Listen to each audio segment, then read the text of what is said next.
अभी ज्यादा वक्त नहीं हुआ है, 2 महीने पहले मैंने एक रिपोर्ट बनाई थी जिसमें दुनिया की सबसे बड़ी संस्था जेनोसाइड वॉच ने अपनी एक खतरनाक रिपोर्ट पेश करी थी, जिसमें उसने कहा था कि 20 करोड़ मुसलमान लोगों की जान खतरे में है भारत में। और साफ साफ उसका कहना यह है कि 20 करोड़ मुसलमानों के नरसंहार का भारत में भारत सरकार द्वारा ही प्लान बनाया जा रहा है। तो बहुत सारे लोगों ने आके कमेंट किया कि ऐसा कैसे हो सकता है, 20 करोड़ है भाई, हलवा थोड़ी ना है। फिर बहुत सारे ऐसे हिंदू भी आए जो हमें ज्ञान देने लगे कि तुम भारत में नफरत फैला रहे हो, तुम ये कर रहे हो। नहीं, अबे जाहिल के बच्चों, नफरत नहीं फैला रहा, मैं सच बोल रहा हूं जो तुम्हारा बाप नहीं बोल रहा। मतलब ये वो लोग हैं जो आके मुझे ज्ञान दे रहे हैं, वो हिंदू जो मुझे ज्ञान दे रहे हैं कि ऐसे तो कुछ नहीं है, हम हिंदू मुसलमान साथ साथ रहते हैं, तुम लड़वा रहे हो। अरे अब जाओ, जो दंगा मचा रहे हैं, जो मुसलमानों को मार रहे हैं, मस्जिदों को तोड़ने की कोशिश कर रहे हैं, उन राम भक्तों को जाकर कुछ बोल सकोगे? नहीं बोल पाओगे। पता है क्यों? क्योंकि तुम भी उन्हीं में से हो, तुम प्रोपेगेंडा हो उनका। तुम ये चाहते हो कि कोई सच बोले भी ना और तुम्हारा काम होता भी रहे। जी हाँ दोस्तों, उनके मुंह पे तमाचा लगेगा आज इस वीडियो में, जो पिछले से पिछले महीने की रिपोर्ट को गलत बता रहे थे। भैया, पूरी दुनिया की सबसे बड़ी एक ऐसी ऑर्गेनाइजेशन जो जेनोसाइड वॉच के नाम से जानी जाती है, ये देखिए, ये है वो वेबसाइट जेनोसाइड वॉच। जाके भैया दोबारा पढ़ लो, 2 महीने पहले की रिपोर्ट है। अगर आसानी चाहते हो तो नीचे लिंक भी दे रहा हूं, पूरा आर्टिकल पढ़ सकते हो, जिसमें साफ साफ इन्होंने कहा है, खुलासा किया है कि भारत में 20 करोड़ मुसलमानों का कत्लेआम होगा। जी हां, अब चाहे वो 10-10 हजार करके हो, 5-5 हजार करके हो। मोदी सरकार को जानते नहीं हो, बीजेपी को जानते नहीं हो, मास्टर है मास्टर मुसलमानों का कत्लेआम करने में। और यही नहीं, इसके ठीक 1 महीने बाद एक और इंटरनेशनल संस्था, माइनॉरिटी राइट ग्रुप इंटरनेशनल, जी हां, ये वो है माइनॉरिटी राइट, समझ गए, जो माइनॉरिटीज होती हैं, जिनकी तादाद कम होती है, जो पिछड़े होते हैं, उन लोगों पर कहां कहां खतरा है, दुनिया के कौन कौन से इलाके, कौन कौन से शहर, कौन कौन से मुल्क में, कौन कौन से एरिया में किन किन पिछड़े हुए लोगों पर, दबे हुए लोगों पर अत्याचार हो रहे हैं और उनकी जान को खतरा है, ये संस्था बताती है। जी हां दोस्तों, और इसने अब पिछले महीने जो पहली रिपोर्ट बताई जेनोसाइड वॉच वाली, वो पिछले से पिछले महीने आई थी रिपोर्ट। ये दूसरी जो संस्था है, ये वाली बता रहा हूं, माइनॉरिटी राइट्स वाली, ये अभी लास्ट मंथ आई है रिपोर्ट। ये भी अमेरिकी संस्था है और पूरी दुनिया में नजर रखती है। उसने भी बहुत बड़ी रिपोर्ट जारी करी। इसने भी अपनी रिपोर्ट में साफ साफ कहा कि भारत के मुसलमानों का कत्लेआम करने का पूरी तरह से प्लान किया जा चुका है। दोस्तों, मैं एक लाइन बता रहा हूं आप लोगों को, मेरे बुजुर्गों, मेरे भाइयों, रिपोर्ट काफी लंबी है। इस वेबसाइट का भी लिंक डिस्क्रिप्शन में दे रहा हूं, आर्टिकल का लिंक डिस्क्रिप्शन में दे रहा हूं, जाके पढ़ लेना। और अब कोई कुत्ते का बच्चा ये ना कहे कि मैं झूठ फैला रहा हूं, अफवाह फैला रहा हूं, क्योंकि ये 2 रिपोर्ट्स आए हुए अभी 2 महीना भी नहीं हुआ और सामने आ गया हिंदुत्व आतंकवाद। हिंदुत्व में आतंकवाद नहीं है, पहले ही क्लियर कर दूं, हिंदू में आतंकवाद नहीं है। क्या राम आतंकवादी थे? नहीं। क्या उन्होंने कभी बेकसूरों को, निहत्तों को मारने की इजाजत या आदेश दिया? नहीं। क्या ये हिंदुत्व है? नहीं। ये कौन से हिंदुत्व है जो जय श्री राम का नाम लेके, महापुरुष का नाम लेके महापाप कर रहे हैं? सोच के देखिए, ये हैं बीजेपी के नकली हिंदुत्व वाले, जिनके सीने में मुसलमानों के खिलाफ जहर बो दिया गया है और इनको यह समझा दिया गया है कि जब तक तुम एक मुसलमान का कत्ल नहीं करोगे, तब तक तुम राम के भक्त नहीं कहलाओगे। जब तक तुम एक मुसलमान की बलि नहीं चढ़ाओगे, तब तक तुम राम भक्त नहीं कहलवाओगे। जी हां दोस्तों, पूरे भारत में कोने कोने से खबरें आ रही हैं कि यह कांड शुरू हो गया है। पूरा प्लान इनके पास तैयार हो गया है। राम मंदिर के नाम पर ये भीख मांगने के लिए लोग सड़कों पर निकल गए हैं। हालांकि पहले से बहुत फंड मिला हुआ है। चाहे तो पीएम केयर फंड से मोदी जी एक झटके में सारी जरूरतें पूरी कर सकते हैं, लेकिन देंगे थोड़ी ना वो। भैया, ऐसे आदमी तो राम के भी नहीं होते। ये जो राम के लिए निकल रहे हैं, राम मंदिर के लिए निकल रहे हैं, असल में ये राम मंदिर के लिए नहीं निकल रहे हैं, राम के लिए नहीं निकल रहे हैं। इनको अपने अंदर का निकालना है कि मुसलमानों का कत्ल करना है। जी हां दोस्तों, अभी मैंने उज्जैन के बारे में आपको रिपोर्ट दी थी कि उज्जैन में भी इसी चंदा मांगने के लिए लोग सड़कों पर निकले थे, और उस बहाने से जब मुसलमान इलाके में जाते हैं तो वहां पर गाली गलोच, नारे, भड़काऊ नारे, मस्जिद अगर दिख जाती है तो वो पगला जाते हैं कि बस हमें मस्जिद के ऊपर भगवा चाहिए। इससे क्या होगा, हमारे राम जी खुश हो जाएंगे और यहां पर आके हमें शाबाशी देंगे। भले ही राम अगर सच में यहां आए तो सबसे पहले इनके ही सीने में तीर मारें कि बेगुनाहों का कत्लेआम कर रहे हो, निहत्तों को मार रहे हो, वो भी मेरा नाम लेके। दोस्तों, मैं नहीं चाहता था कि मैं वीडियो रिपोर्ट बनाऊं, लेकिन पानी से ऊपर हो गया है। लेकिन मैं मुसलमानों से कुछ नहीं कहूंगा भैया। हालांकि मैं सोच रहा था कि चूड़ियां उड़ियां पता नहीं कहां रह गई, चूड़ियां लेके आया था मैं, कहां रह गई चूड़ी।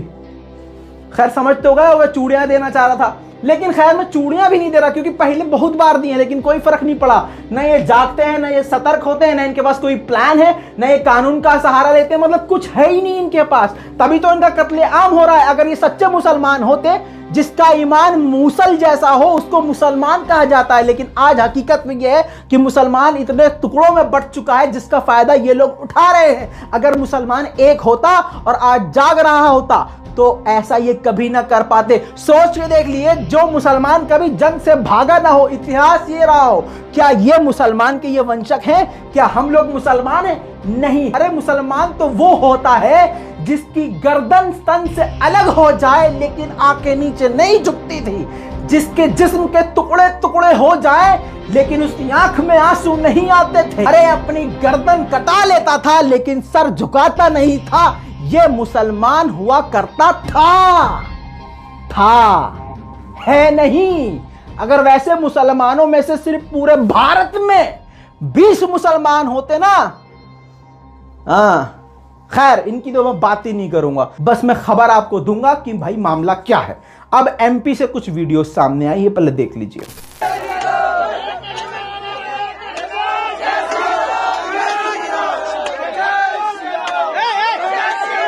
पुलिस की मौजूदगी में मस्जिद के मीनार को तोड़ने की कोशिश की जा रही है। बहुत बढ़िया मुसलमानों, डूब मरो। अब कहेंगे लोग मैं भड़का रहा हूं, अबे कुत्तो, ये जो कर रहे हैं फिजिकली ये गलत नहीं कर रहे हैं। मैं सच बता रहा हूं तो गलत कर रहा हूं। वाह रे दोगलापंथी, वाह, मूत पियो तुम तो फिर। अब देखिए, पुलिस की गाड़ी भी है नीचे, पुलिस की मौजूदगी में, जैसे दिल्ली के दंगे हुए थे, पुलिस की मौजूदगी में पुलिस ने पत्थर इकट्ठा करवा के इनके दंगाइयों के हाथ में दिए थे। यही ये हो रहा है। वरना सवाल करता हूं मैं पुलिस से, सरकार से क्या सवाल करें, सरकार ही तो करवा रही है। खैर, ये पुलिस की मौजूदगी में ये जो मीनार तोड़ी जा रही है, इस बात की दलील है कि वो जो 2 रिपोर्ट 2 महीने पहले बताई थी वो बिल्कुल हकीकत थी कि सरकार के द्वारा सरकार की निगरानी में प्लान किया जा रहा है। और सिर्फ इतना ही नहीं, अगर उस इलाके में, जिस इलाके में जय श्री राम बोलते हुए आतंकवादी ग्रुप पहुंच रहा है, आतंकवादी गुट पहुंच रहा है, वहां अगर मुसलमान का कोई घर दिख गया और उस पे हरा झंडा दिख गया, हरा झंडा पाकिस्तान का नहीं होता बे सुअरो, तुम्हें तो हरा झंडा जो किसानों का है वो भी पाकिस्तानी लग रहा था। ये हरा झंडा जो होता है जिसपे चांद बना होता है, जरूरी नहीं है कि वो पाकिस्तानी हो, समझे। हरा रंग प्रॉफेट मोहम्मद सल्लल्लाहु अलैहि वसल्लम से मुसलमान रिलेट करते हैं, इसी वजह से ये हरा झंडा लगाया जाता है। लेकिन ये घरों में चढ़ के हरा झंडा फेंक के इन आतंकियों ने भगवा झंडा लगाया। ये किसकी मौजूदगी में हो रहा है? पुलिस वालों की मौजूदगी में हो रहा है। और 1 मिनट, हमारे माननीय मोदी जी कहते हैं कपड़ों से पहचाने जाते हैं। हाँ, जो उपद्रवी होते हैं कपड़ों से पहचाने जाते हैं। ये देखिए, हाथों में तलवार, कई लोगों के पास ऐसे खतरनाक हथियार थे कि वो 2 सेकंड में हजारों लोगों को काट सकते थे।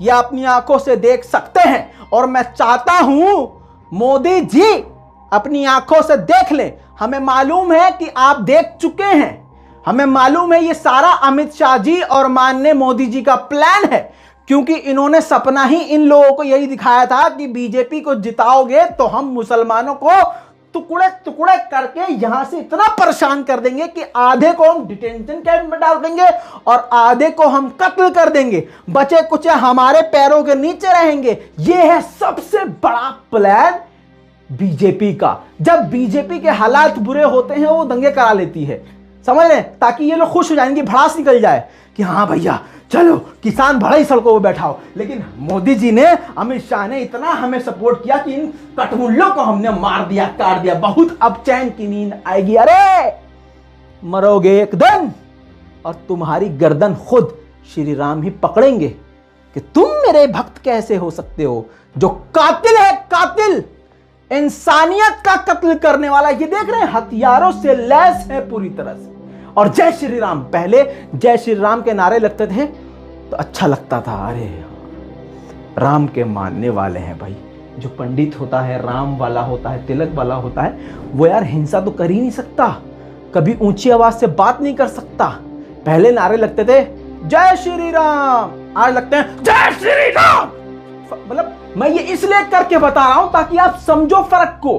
पहले नारे लगते थे जय श्री राम और अब लगते हैं जय श्री राम, जय श्री राम, जय श्री राम। ये क्यों?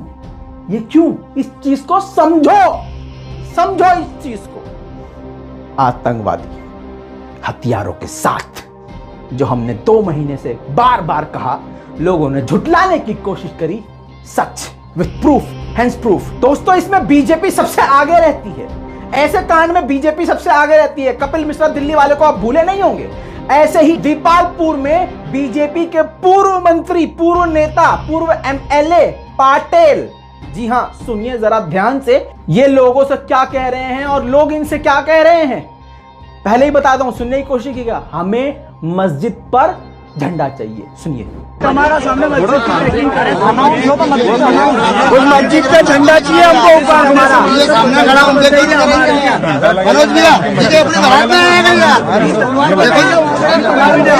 दोस्तों अब मैं क्या बोलूं, है कोई माइकलाल जो अब मुझे झूठा साबित करे? भैया मैं गोदी मीडिया नहीं हूं, न मैं हिंदू के खिलाफ हूं, न हिंदुत्व के खिलाफ हूं, न मैं किसी इंसान के खिलाफ हूं। मैं बीजेपी की नीति के खिलाफ हूं, मैं प्रधानमंत्री मोदी जी की नीति के खिलाफ हूं, मैं माननीय अमित शाह जी की नीति के खिलाफ हूं, मैं योगी जी की नीति के खिलाफ हूं, मैं बंटवारे के खिलाफ हूं, मैं टुकड़े टुकड़े जो कहते हैं ना, टुकड़े टुकड़े, अब ये खुद टुकड़े टुकड़े हैं क्योंकि भारत के टुकड़े इन्होंने किए हैं। फिजिकली टुकड़े अलग होता है, लेकिन पहले यहां से जो लोग एक दूसरे से जुड़े हैं उन दिलों को तोड़ के ये टुकड़े टुकड़े कर रहे हैं। अबे पहले हिंदू मुसलमान मिलके रहा करते थे बीजेपी से पहले, अब क्या हो गया है हमारे भारत को? इसका मतलब यह है कि बीजेपी की सबसे बड़ी नीति वही है कि मुसलमानों का कत्लेआम करो, परेशान करो, आधे को डिटेंशन कैंप में डालो और आधों को मार दो, और बचे कुछ जो रहेंगे हम अपने पैरों के नीचे रख लेंगे। बहुत सारे को आप जानते होंगे ऐसे जो बीजेपी में मुसलमान शामिल हैं, वो डर के मारे बीजेपी के साथ हो गए। ऐसे बहुत सारे लोग होंगे और आने वाले वक्त में वो बीजेपी का गू खा रहे होंगे, लेकिन हकीकत ये जान लीजिए उनको भी ये लोग नहीं बख्शेंगे। और दोस्तों आखिर में मैं आपसे नहीं कहूंगा कि वीडियो को शेयर करो, और मुसलमानों से तो मैं बात ही नहीं करना चाहता हूं, क्योंकि ये जो हालत हुई है इनकी, ये इन्हीं की वजह से हुई है। क्या होता अगर मस्जिद में ये तोड़फोड़ कर रहे होते और एक मुसलमान चला जाता कि भाई मैं टूटने नहीं दूंगा, मैं मस्जिद को टूटने नहीं दूंगा, क्या हो जाता? मार देते हैं तुमको। अगर तुम करबला में होते, अगर तुम प्यारे नबी सल्लल्लाहु अलैहि वसल्लम के साथ जंग में होते तो क्या करते? जब तुम्हारी जान पे बान आती तो छोड़ के भाग जाते क्या? नबी को भाग जाते ना। माफ कीजिएगा, मैं इंसानियत को लेकर जज्बाती हूं, ईमान को लेकर जज्बाती हूं, मैं सच को लेकर जज्बाती हूं। मैं पत्रकारिता नहीं करता, मैं दोगलापंती नहीं करता। बहुत लोग आते हैं अरे यार ये पत्रकारिता, मैं रिपोर्टर नहीं हूं, मैं आम इंसान हूं। आम लोगों के बीच में जो दर्द उबलता है उस दर्द की जबान बनता हूं मैं। जो बातों को दबा दिया जाता है उनका उबाल बनता हूं मैं। इसीलिए कहता हूं मैं हूं रजा, गोदी मीडिया के लिए सजा। दोस्तों मैं नहीं कहूंगा कि इस वीडियो को शेयर करो, बहुत बड़ी बड़ी बात कह चुका हूं। दिल गवारा करेगा, जमीर जिंदा होगा तो कम से कम इन लोगों से लड़ नहीं सकते तो कम से कम शेयर तो कर सकते हो। शेयर कीजिएगा। चैनल को सब्सक्राइब कीजिएगा ताकि जो खबर गोदी मीडिया छुपाए कम से कम मैं वो आपको दिखाता रहूं जब तक जिंदा हूं। बाकी अल्लाह मालिक है। जय हिंद।